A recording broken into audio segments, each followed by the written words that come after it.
Dala-dala na natin yung bago nating EMC Go na 4 wheels. Parang kotse na dala natin, no? Okay.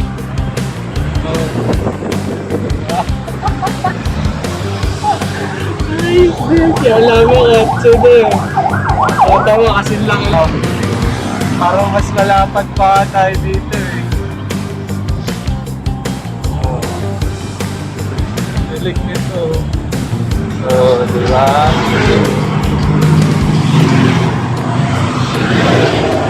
Dito tayo ngayon sa Aguinaldo Highway yata to. Oh. At pauwi na tayo. So yan yung trimming natin. Hindi nababase. Tapos pag-uwi natin, lagay natin yung mga accessories natin dito. Yung electric fan, yan, lagay natin. O, biyahin muna tayo. Ayan ngayon, dito na tayo sa arko ng Tansa. Na Facebook. Ayan o, dito na tayo. Arko na, arko na. Ayan. Medyo mabagal na kasi tinatansya pa natin yung battery niya kung hanggang saan kasi syempre di ba para sure tayo hindi tayo matiskarga. Ayan, sa wakas andito na tayo sa Pakalibuyo na tayo, kakalagpas lang natin sa South Milan. Ayan na. Oh, tsakayang kaya.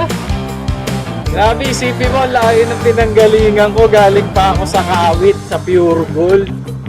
Tapos hanggang dito sa amin sa Kalibuyo, putya. Basic na basic. Pati yung mga ahon, actually talagang kaya niya. Hindi lang ako masyadong umaapak pa kasi kinakapa ko pa din yung accelerator niya. Siyempre, di ba? Meron pa siyang ibibilis eh. May S pa siya. Ayan o.